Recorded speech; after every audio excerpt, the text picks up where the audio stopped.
love the holidays. Yeah! And I also love to entertain. In fact, over the years, I've gathered together my favorite recipes and ideas to create a one-of-a-kind holiday handbook. It's filled with pages and pages of cherished recipes and menus, unique party themes, cocktails for every occasion, and some really fun decorating ideas. Whether it's a classic Thanksgiving dinner, open house, or Christmas with the kids, I have everything you need to make the party truly sparkle.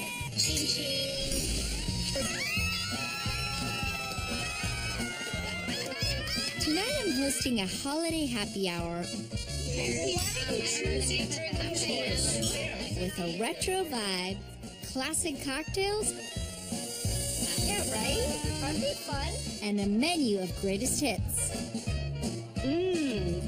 That's really good. Bon appetit. Plus, I'm digging into my handbook to share my tried and true ideas for making the party extra fun. Double wears Prada. Yes. It's my holiday happy hour, inspired by the swingin' 60s, and you're invited. I love to host throwback cocktail parties, and I'm a big fan of the mid-century style.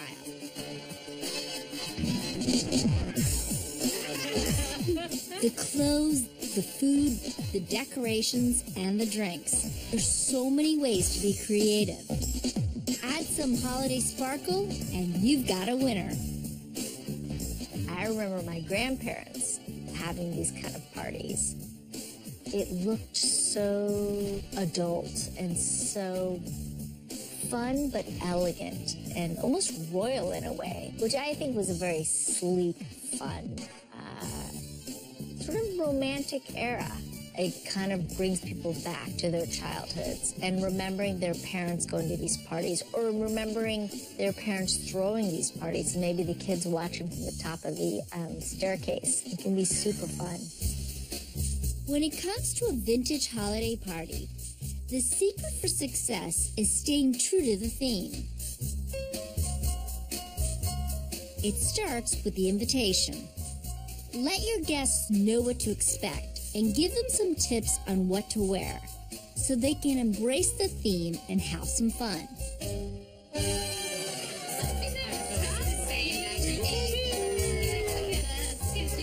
That goes for the menu too. A modern spin on some classic appetizers. Raspberry Prosecco tulip, my take on the famous gelatin mold. Bacon onion dip, Korean shrimp cocktail, and an elegant bar cart stocked with everything you need for vintage cocktails.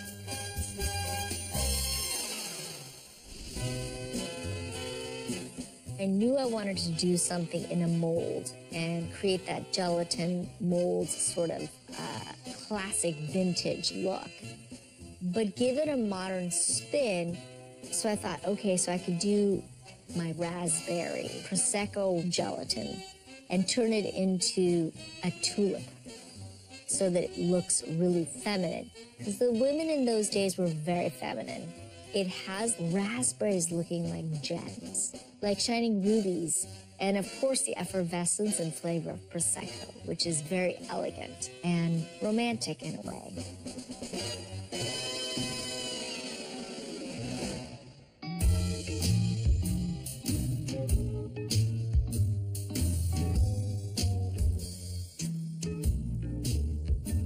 So it's time to assemble my raspberry Prosecco tulip. This is going to be really fun and beautiful. So the gelatin is dissolved in the water, and we're going to pour it over 1 1/4 cups of sugar.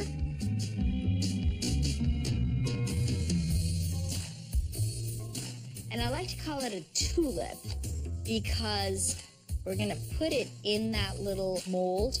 When we invert it, it's going to look like a tulip. It's going to be beautiful. So you just want to dissolve the sugar, and the hot water will do that.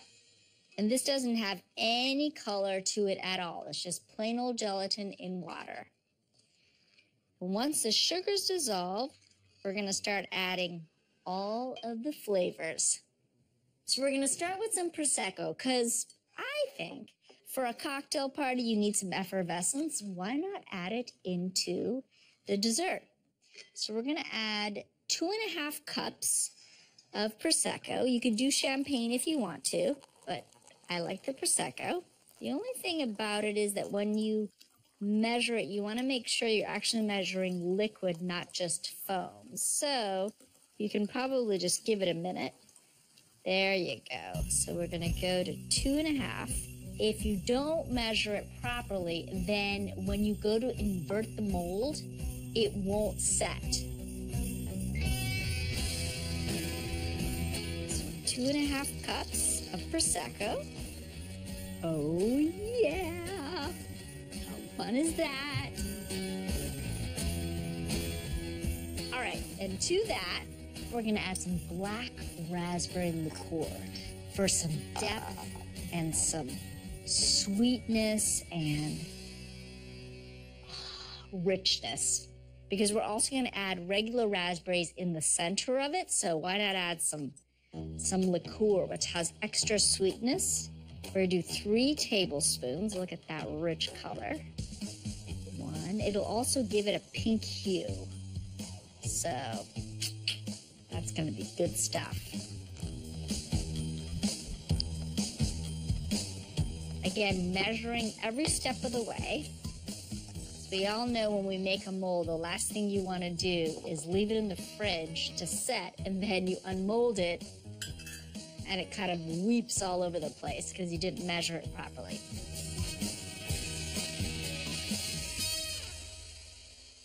Then, for a little more effervescence and a little more water, we're gonna add 1 cup of club soda. This is super easy. You can make it in advance. I just wouldn't unmold it too far in advance. Stir all the ingredients together just to make sure that everything's really combined well. Okay, now I'm gonna grab my mold right here. I'm gonna grab a ladle because I wanna ladle it so it goes in there nicely.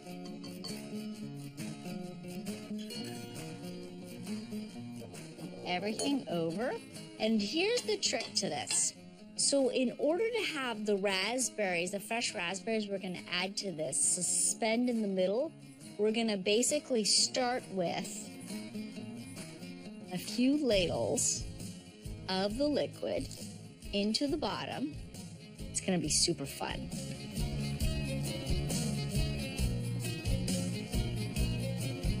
So we're gonna do about 4 ladlefuls. And then we're gonna take the fresh raspberries, and you could do this with blackberries, you could do it with cut up strawberries if you want, and we're just gonna add the raspberries right in the center. I think this is gonna be beautiful. And I think a very fun, elegant dessert. We've got the raspberries in there. Now I'm gonna pop it in the fridge and let it set for an hour, and then we'll add the rest of the liquid and pop it in the fridge for another 3 hours.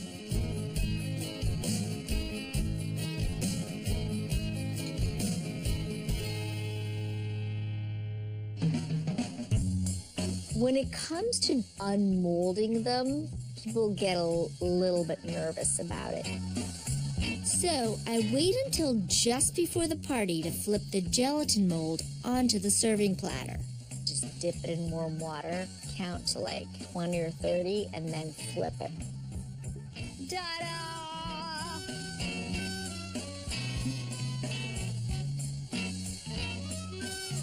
Doesn't that look gorgeous? So then you can just spoon it or cut it, and as you can see, it's shiny. The raspberries are sort of suspended in there. But if something happens and it breaks, I cut it up in little cubes, and I'd put it in a pretty little glass bowl or a trifle dish. Just put it in there and it'll just sort of glisten. So it doesn't really matter. It's okay if it breaks. It'll still look cool. Remember, what you don't tell them, they won't know anyway. So there you have it. Up next, get ready to wow your guests with a bacon onion dip made from scratch. And some simple ideas for giving your party a vintage vibe.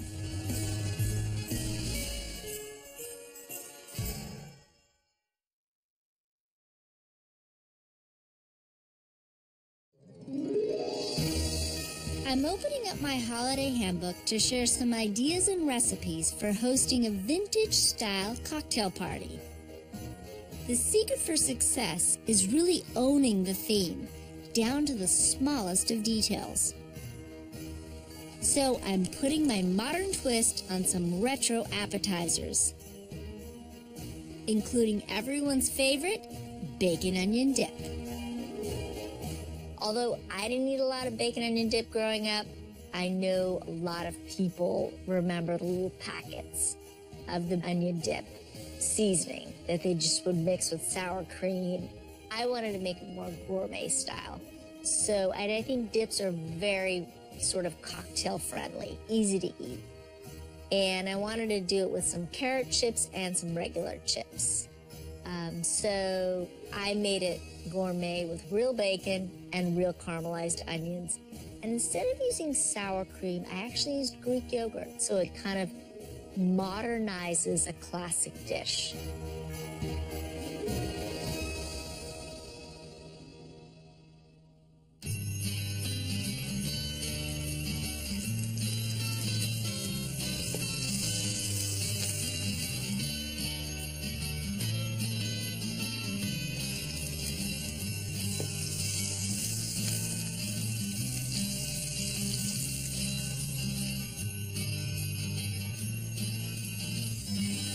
So time for my bacon and onion dip. And I have a 1/4 pound of bacon that I've already gotten nice and crispy. And I cooked 1 onion. And you want to dice it pretty small so that you can really incorporate this into a dip and it's easy to eat. Because it's a cocktail party. So everybody has to be able to eat everything easily, right? Especially when you're all decked out. Oh my gosh, the caramelized onion smells so sweet.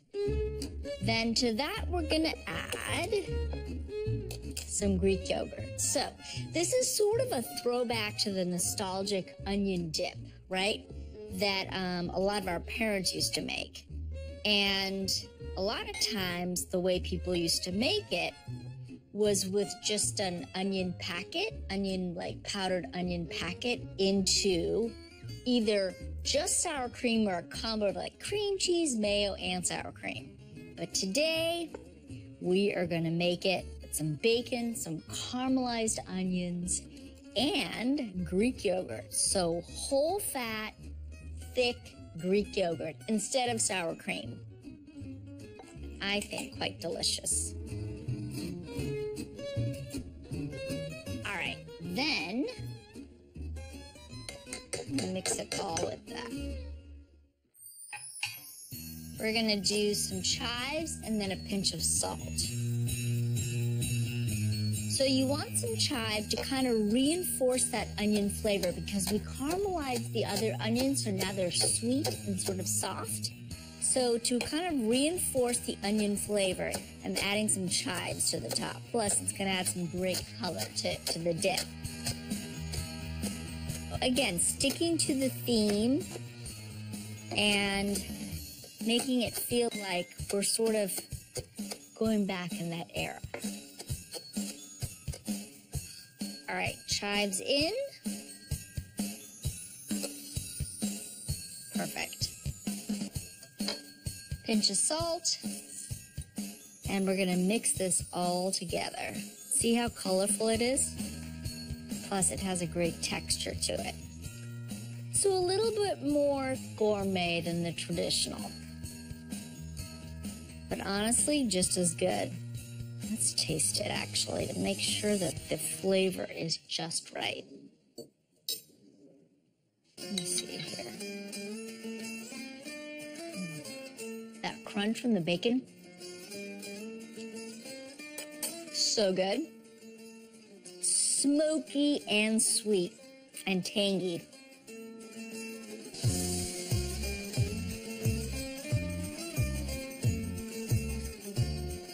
Hold on a second.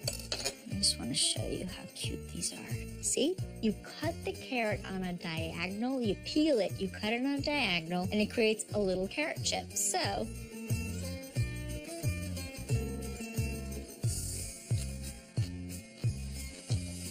good. The menu is very vintage throwback, but so is the decor. Lots of gold and silver, because I feel like that's sort of vintage and throwback. I pulled out my old record player, so that it's funny because a lot of people look at it like, oh my gosh, I forgot about those. So that's super cool. Then I fill the room with some inexpensive details. Paper cocktail napkins with a signature look, Starburst decals for the walls, and battery-operated candles to create a mood and add a little holiday sparkle. Up next, everybody loves shrimp cocktail, and I'm giving it a Korean spin. And later, I'll roll out the bar cart and mix up some classic cocktails.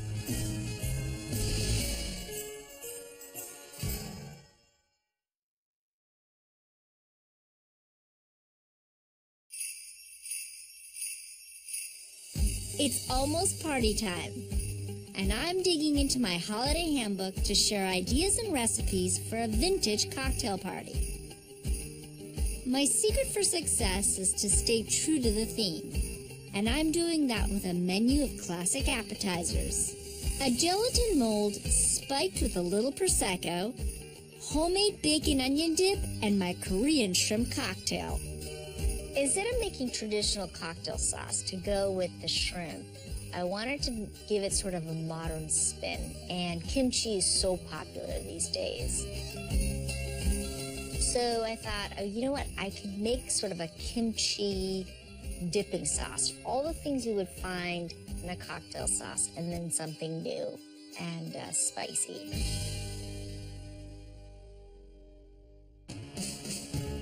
Kimchi is basically fermented cabbage, see?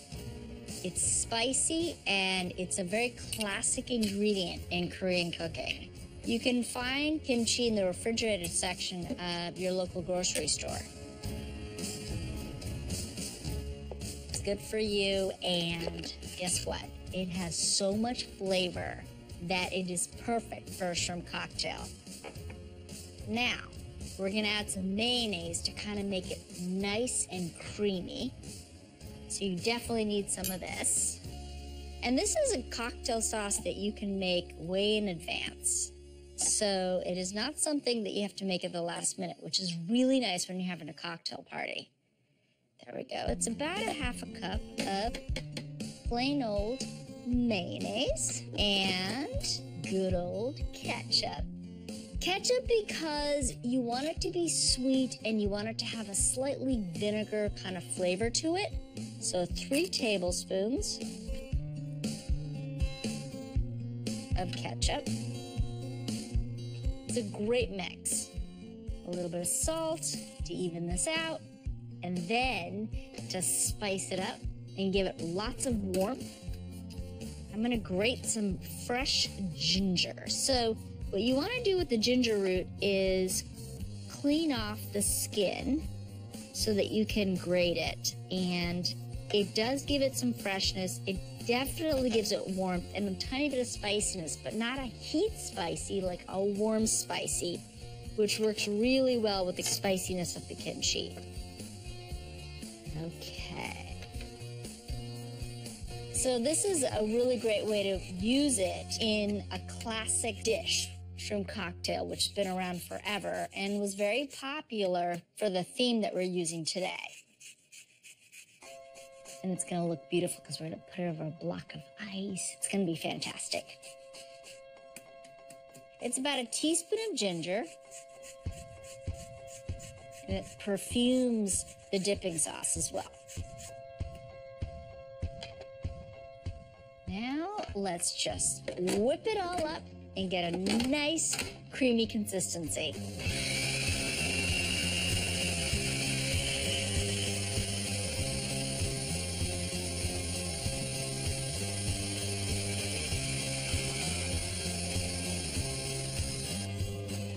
Yeah.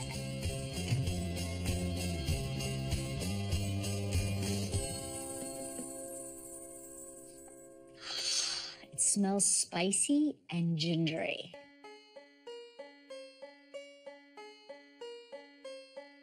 See that beautiful pink color?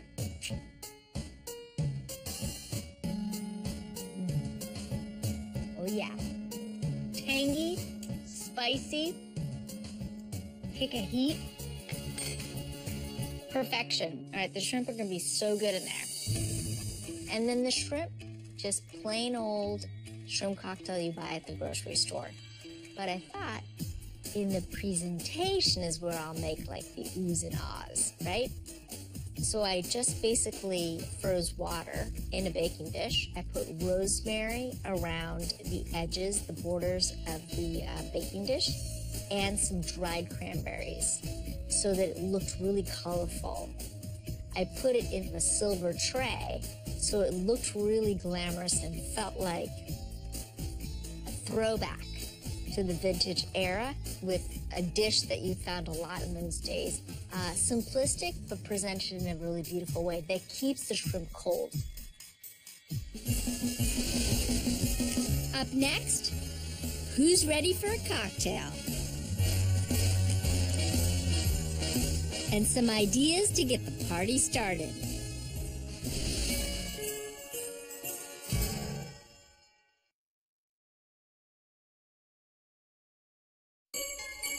I'm opening up my holiday handbook to share my favorite tips and ideas for a vintage happy hour.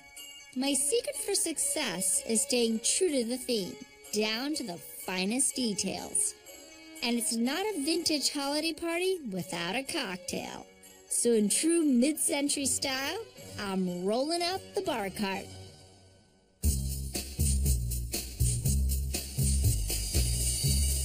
So if I'm doing a vintage cocktail party, what does that mean? Well, I want a bar cart. What cocktails are they gonna make? I thought to myself, okay, well then let's come up with some vintage cocktail recipes and put them on a Rolodex. And so everybody could scroll through and figure out what kind of cocktail they were gonna make, which is actually very easy.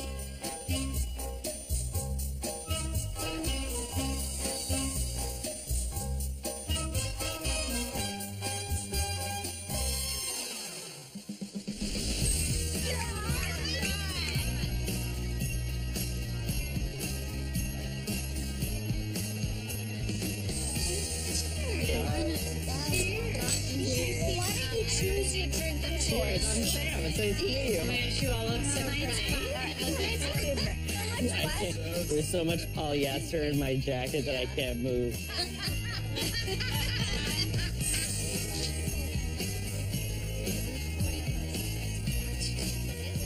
What's in this dip over here? What? The bacon? Mm-hmm. It's bacon onion, sweetie. The plates are cute too. Don't be shy. Do you like kimchi? Who likes kimchi here? I love it. Except for John. I can't take it so much I've never had it. I know. It's so beautiful. Thank you. Did you make a wish when tulip. you...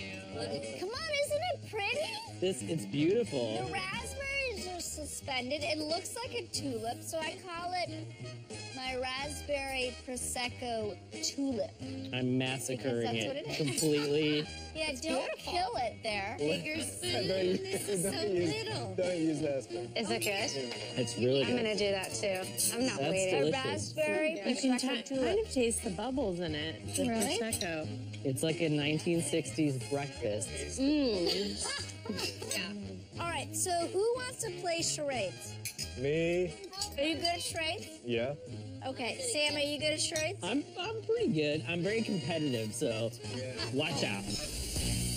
games are becoming more popular again, and so I think when people entertain at home, it's a fun way to engage everybody, and it makes it a lot more fun, and it gets people to know each other.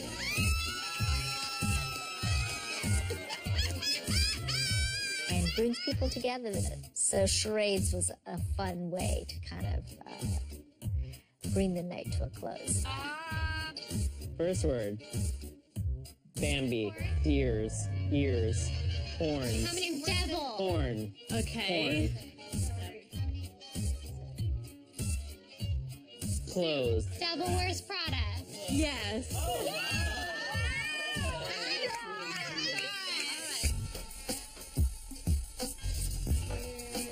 Hairspray. Grease. Grease. Shower.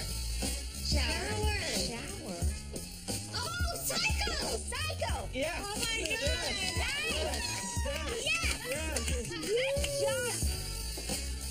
Horn doll. The sun, a planet, aliens, alien. Space. Sun. Space. Okay, starting over. Hairspray. Hairspray.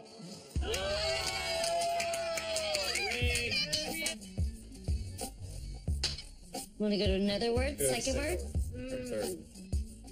Waves. Ocean. Titanic. Yes. Orange. Sack. Bag. Bag. Bag. The first word. Home Alone. Jaws. Yep. Oh my God. The bird. Oh, Christmas. Christmas? Oh, Nightmare Before Christmas.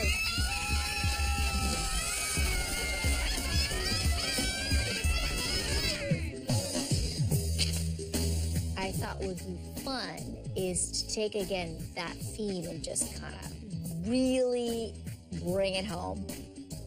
And so I gave everybody a martini glass, and inside the martini glass, I gave them basically the ingredients to the perfect martini. A recipe for a martini, a little container of dry vermouth, and a small container of gin. I have little gifts for you, little martini glasses Oh, that's so with a cute. recipe. And you have a little bit of dry vermouth, a little bit of gin, and instead of cigarettes, I gave them bubble gum cigarettes. Awesome. That is so cute. There you go. Enjoy. Thank you. Well, it's about time.